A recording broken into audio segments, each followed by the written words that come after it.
नमस्कार दोस्तों, मैं रोहन शर्मा स्वागत करता हूं सभी का आपके अपने चैनल ज्योतिषीय वास्तु में। कैसे हैं आप सभी? आज हम यहां पर बात करने वाले हैं एक बहुत ही ज्यादा महत्वपूर्ण टॉपिक पर। जी हां, आप सभी जानते हैं कि राहु राशि परिवर्तन करने वाले हैं। राहु के राशि परिवर्तन को काफी ज्यादा इंपॉर्टेंस दी जाती है। राहु के इस राशि परिवर्तन का दुनिया पर कैसा प्रभाव पड़ेगा, इसका वीडियो मैंने आपको ऑलरेडी बना के दे दिया है। अगर अभी तक भी नहीं देखा है तो आई बटन के ऊपर क्लिक करिएगा, आपको पहला वीडियो मिल जाएगा, उस पर जाके जरूर देखिए। आज हम यहां पर बात करने वाले हैं कि भारत की कुंडली का इस राशि परिवर्तन पर का क्या प्रभाव पड़ेगा। भारत की कुंडली पर किस तरह से राहु का ट्रांजिट यहां पर इफेक्ट करता हुआ नजर आएगा और किस तरह से भारत की कुंडली, भारत की जनता यहां पर इस प्रभाव के फेर में रहेगी। राहु के राशि परिवर्तन का बहुत गहरा प्रभाव पड़ता है और राहु हर बार कहीं ना कहीं कुछ अलग करने की कोशिश करता है। इसीलिए राहु का ट्रांजिट जो है वो हमेशा बहुत महत्वपूर्ण माना जाता है। अप्रैल के महीने में ये ट्रांजिट होने वाला है और यहां से लेकर के 1.5 साल तक ये ट्रांजिट रहेगा। उसके बाद राहु वापस से राशि परिवर्तन करता हुआ नजर आएगा। अब देखिए, भारत की कुंडली को अगर समझे हम तो भारत की कुंडली जो है वृषभ लग्न की कुंडली है। वृषभ लग्न की कुंडली में अभी की जो करंट स्थिति है, राहु जो है वो लग्न में ही बैठे हुए हैं। इस कारण से एक अस्थिरता, एक अनस्टेबिलिटी हम सभी को देखने को मिल रही थी, बट उसके बाद भी ग्रहों का सहयोग मिला और हम सभी ने एक अच्छे लेवल पे रिकवरी करी और हम सभी एक अच्छे लेवल पे अपने आप को एस्टैब्लिश करने की कोशिश कर रहे हैं। आफ्टर दैट अब अप्रैल में जब राहु ट्रांजिट करेगा, राहु ट्रांजिट करके मेष राशि में गोचर करेंगे। मेष राशि के जो मालिक हैं वो मंगल हैं और भारत की कुंडली को अगर देखा जाए तो राहु अपने ही नटाल के ऊपर से निकल चुका है और अब राहु वापस से मेष में जा रहा है। मतलब कि it's a new cycle of Rahu is going to start. 18 साल की एक साइकिल होती है राहु की और भारत के लिए एक नई साइकिल यहां पर राहु की शुरू होने वाली है। अब यहां पर बात करते हैं तो 12वें घर में जब राहु विराजमान हो जाएंगे भारत की कुंडली में, भारत के गोचर में, तो कैसा रिजल्ट देंगे? क्या राहु भारत के लिए वाकई में बहुत ज्यादा नेगेटिव है या फिर राहु बैलेंस कर करके चलने की कोशिश करेगा? थोड़ा सा मैं आपको पीछे लेकर के चलता हूं, अभी थोड़ा सा नहीं, मतलब लाइक बहुत पीछे। 1947 की बात करते हैं यहां पर। 1947 15 अगस्त का दिन, आप सभी को याद होगा ये दिन। ये वो दिन है जब भारत की आजादी भारत को देखने को मिली थी और इस समय जो कुंडली बनी थी वृषभ लग्न की कुंडली, राहु लग्न में ही बैठे हुए थे और उसके बाद 3 से 4 महीने बाद राहु का जो राशि परिवर्तन हुआ था उस समय राहु राशि परिवर्तन करके चेंज किया था और 12वें घर में गए थे। जब राहु उस समय 12वें घर में पहुंचे थे तब की थोड़ी सी स्थिति आपको बताता हूं कि क्या हुई थी। उस समय भारत और पाकिस्तान के बीच में एक वॉर छिड़ा हुआ था या फिर इसको कहते हैं कि वाद विवाद छिड़ा हुआ था और लोगों को यहां से वहां ले जाने का और उसके कारण से परेशानियों का सामना भारत को करना पड़ रहा था। बड़े लेवल पे कहीं ना कहीं परेशानियां देखने को मिल रही थी, बट क्योंकि आजादी के बाद का ही समय था इसीलिए एस्टैब्लिशमेंट होने में समय लग रहा था, चीजों को बैलेंस करने में समय लग रहा था, बट एक नई शुरुआत भारत के लिए यहां पर जरूर देखने को मिल रही थी। सेम चीज अभी का भी जो समय है भारत के लिए वो कुछ इसी तरह का चल रहा है, जहां पर देखिए राहु एक तरह से कोरोना वायरस से आपको फ्री करने की कोशिश कर रहा है और हर व्यक्ति के लिए एक नई शुरुआत का समय यहां पर देखने को मिल रहा है। विश्व में जहां पर एक तरफ वॉर जैसी सिचुएशन बन रही है, वहीं पर भारत अपने लिए प्रगति का रास्ता सेलेक्ट कर रहा है और भारत की जनता को कहीं ना कहीं प्रगति की ओर ले जाता हुआ दिखाई दे रहा है। तो ये एक प्लस पॉइंट है राहु का कि राहु यहां पर आपकी मदद करने की कोशिश कर रहा है और सेम चीज in the 12th house also when the Rahu will be there, वो डेफिनेटली आपकी मदद करने की ही कोशिश करेगा, आपके लिए अच्छा करने की ही कोशिश करेगा। इसको थोड़ा सा इस तरह से भी समझते हैं कि राहु जब 12वें घर में जाएगा, मंगल के घर में बैठेगा और मंगल के जो ट्रांजिट हैं वो भी काफी ज्यादा महत्वपूर्ण रोल प्ले यहां पर करने वाले हैं। बट बीच में कुछ ऐसी परिस्थिति भी बनेगी जो कि थोड़ी सी नकारात्मक परिस्थिति बनेगी। जी हां, क्योंकि ये कहीं ना कहीं रहता है कि जब जब राहु 12वें घर में आएगा तो नेगेटिविटी को हाई लेवल पर ले जाने की कोशिश करेगा, जिससे कि पुलिस, प्रशासन, राजनीति, पॉलिटिक्स, ये सारी चीजें देखने को मिलेगी और प्रशासन और पुलिस को इन नेगेटिव एक्टिविटीज को रोकने में बहुत ज्यादा मशक्कत करनी पड़ेगी, बहुत ज्यादा मेहनत करनी पड़ेगी। तो इसीलिए इस तरह का राहु ये दो चीजें दिखाता है यहां पर। आने वाले समय में भारत में किसी न किसी तरह के आंदोलन होने के चांसेस बनते हैं, किसी न किसी तरह की कुछ ऐसी घटना होने के चांसेस बनते हैं जिसमें मास कैलकुलेशन हो, मतलब कि लोगों का ग्रुप इन्वॉल्व हो और उस ग्रुप में यहां पर लोग जो हैं वो कहीं ना कहीं थोड़ा सा किसी चीज को लेकर के कोई बड़ी परेशानी यहां पर क्रिएट करें, तो इसके चांसेस यहां पर क्लियरली दिखाई देते हैं। तो ये एक बड़ी चीज है यहां पर जो कि राहु के ट्रांजिट पे हमें देखने को मिलेगी। इसके बाद यहां पर देखा जाए तो राहु जो है वो नेगेटिविटी को इंक्रीज करते हैं, मतलब कि लोगों के मन में नकारात्मक भावनाएं आने के चांसेस ज्यादा बनेंगे, लोगों के मन में कामों को गलत तरीके से करने के चांसेस ज्यादा बनेंगे। इसी कारण से ये अगर मैं कहूं, एक सिंपल सी बात अगर कहूं, इसको बुरा मत मानिएगा मेरी बात का, बट भ्रष्टाचार की जो शुरुआत हुई थी भारत में वो यहीं से हुई थी जब राहु यहां पर थे। जी हां, और इसीलिए इस बार भी भ्रष्टाचार को कहीं ना कहीं बढ़ाने का काम करने वाला है ये राहु, या फिर लोगों के मन में नेगेटिविटी देने का काम करने वाला है ये राहु।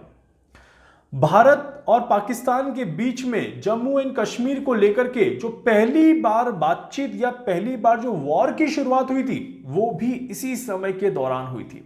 आप सभी ने मेरे वीडियोस जब से देखना शुरू हुआ है, काफी लोगों ने मुझे पीओके के बारे में बार बार सवाल पूछे हैं। सर पीओके के बारे में आप क्या कहते हैं, सर पीओके भारत में कब आएगा, पीओके के बारे में क्या चीज निकल के आती है।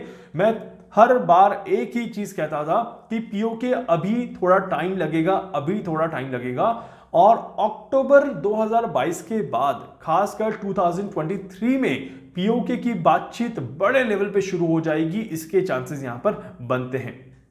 जब तक राहु यहां पर है पीओके भारत की तरफ आ सकता है और भारत को बड़ा फायदा दिला सकता है, इसके पूरे चांसेस यहां पर दिखाई देते हैं। इसीलिए यहां पर ये भारत के लिए एक प्लस पॉइंट होने वाला है। भारत की इंटरनल चीजें जो है वो तो थोड़ी परेशान करेगी ही करेगी, बट भारत को सीमाओं से फायदा मिल सकता है।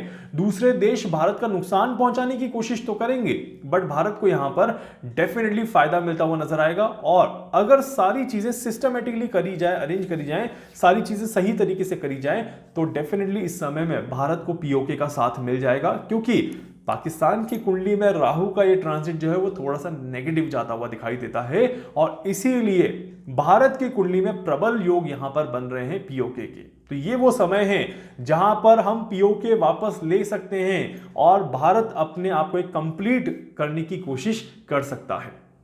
अब ये समय यहां पर ऐसा भी आता है जब राहु 12वें घर में बैठा हो, तो भारत की कुंडली को लेकर के बात कर रहा हूं, तो इस परिस्थिति में भारत में पॉलिटिकल इश्यूज काफी ज्यादा बढ़ेंगे, पॉलिटिकल उतार चढ़ाव काफी ज्यादा बढ़ेंगे, और कहीं ना कहीं कोर्ट का इन्वॉल्वमेंट बढ़ जाएगा। नकारात्मक गतिविधियां जब बढ़ जाती है तो कोर्ट में केसेस बढ़ जाते हैं, एंड इस कारण से काफी ज्यादा परेशानियां देखने को मिलती हैं। अस्पतालों में भी घोटाले देखने को मिलेंगे। मेडिकल साइंस में अभी तक हम तरक्की देख रहे थे, अभी तक हम पॉजिटिव चीजें देख रहे थे, now the negative things are coming over here, and कुछ अस्पताल बंद हो जाएं, कुछ अस्पतालों पर ताले लग जाएं, या कुछ अस्पतालों पर इनकम टैक्स का छापा पड़े, या फिर कुछ मेडिकल इंस्टीट्यूट्स पर कोई परेशानी देखने को मिले, या फिर कोई लोग नेगेटिव चीजों में इन्वॉल्व हो, कोई स्कैंडल्स हो गया, कोई घोटाले हो गए, कुछ इस तरह की चीजें यहां पर देखने को जरूर मिलने वाली है। इस तरह के चांसेस क्लियरली दिखाई देते हैं। इसके अलावा आप देखिएगा कि ये जो समय चलेगा, इस समय में रिलीजियस एक्टिविटीज काफी ज्यादा हार्मफुल हो जाएंगी।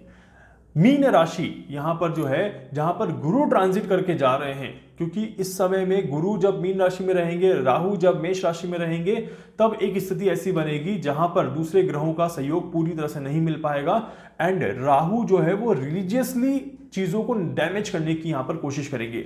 लोगों का आस्था में विश्वास धीरे धीरे कम हो जाएगा, धार्मिक स्थानों को हानि पहुंचाई जा सकती है। इस तरह के चांसेस भी यहां पर देश में बनते हैं, देश में इस तरह के मुद्दे भी उठते हुए दिखाई देते हैं। तो इसीलिए हमारे देश में राहु के इस ट्रांजिट पर काफी सारी गतिविधियां यहां पर देखने को मिलेगी, बट सबसे बड़ी और सबसे पावरफुल चीज जो हमें देखने को मिल सकती है वो है पीओके, पाकिस्तान ऑक्यूपाइड कश्मीर, जो कि भारत के पास वापस आने की एक रास्ते खुल सकते हैं, या एक नई शुरुआत उस डायरेक्शन में करी जा सकती है। इसके पूरे चांसेस यहां पर दिखाई देते हैं।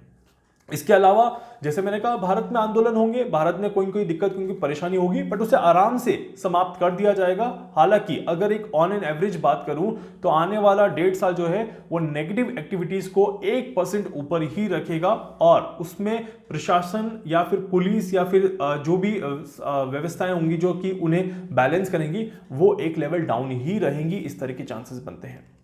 कुछ बड़े लोगों की हत्याएं भी की जा सकती है, या फिर कुछ बड़े लोगों को किसी तरह का एक्सीडेंट या किसी तरह की नुकसान भी देखने को मिल सकते हैं। इसी बीच में पानी के जहाज में भी प्रॉब्लम्स, परेशानियां आ सकती हैं, या फिर पानी के जहाज अगर साइक्लोन के बीच में आ जाए तो बड़ी तबाही मचा सकते हैं। इस तरह के भी चांसेस यहां पर बनेंगे। तो ये बहुत लंबी कहानी है राहु की अभी, जो कि समय समय पर इवेंट के साथ साथ मैं आपको बताता रहूंगा कि इस समय पर यह घटना घटने वाली है और इस समय पर यह इवेंट होने वाला है। बट अभी ओवर ऑन एन एवरेज अगर बात करूं तो भारत के लिए मेष का जो राहु आएगा वो नकारात्मकता थोड़ी सी ज्यादा और पॉजिटिविटी थोड़ी सी कम लेकर के आएगा, एंड जनता को थोड़ा सा एफर्ट ज्यादा करना पड़ेगा, एंड सही गलत की पहचान जो है उसमें थोड़ा सा फर्क नजर आने लगेगा। पूरी तरह से चीजें समझ में नहीं आएंगी कि ये सही है या ये गलत है, ये किस तरह से हमारे लिए फेवरेबल है और किस तरह से हमारे लिए अनफेवरेबल है। तो कुछ इस तरह की चीजें जनता के पास देखने को जरूर मिलेगी। एंड साथ ही साथ पुलिस का यूज ज्यादा किया जाएगा, जेलों में नेगेटिव एक्टिविटीज देखने को मिलेंगी, आपराधिक एक्टिविटीज ज्यादा देखने को मिलेंगी, एंड हॉस्पिटल्स में भी कुछ नेगेटिव रिजल्ट्स यहां पर देखने को मिलते हैं। इसके अपोजिट अगर यहां पर देखें हम तो स्टील के बिजनेस में काफी ज्यादा ग्रोथ देखने को मिलेगी। आईटी में अब यहां से एक नया फ्रेम शुरू होने वाला है। जैसे मैंने कहा था आईटी में रिसेशन के चांसेस बनते हैं, एंड एक न्यू फ्रेम एस्टैब्लिशमेंट यहां पर देखने को मिलने वाला है, इसके भी चांसेस यहां पर बनते हैं।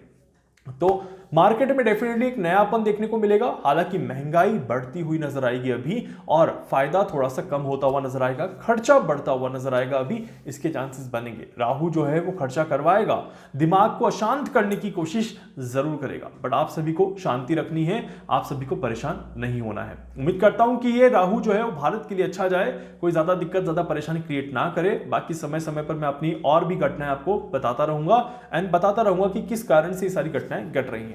उम्मीद करता हूं कि वीडियो अच्छा लगेगा। वीडियो को लाइक कर दीजिएगा, चैनल को सब्सक्राइब कर दीजिएगा, बेल आइकन पे जरूर से क्लिक करिएगा। इसके अलावा कुछ पूछना चाहते हैं, कुछ जानना चाहते हैं, अपने बारे में कुछ समझना चाहते हैं, आप मुझसे संपर्क कर सकते हैं। मैं पूरी कोशिश करूंगा आप सभी की हर संभव मदद यहां पर कर सकूं। धन्यवाद।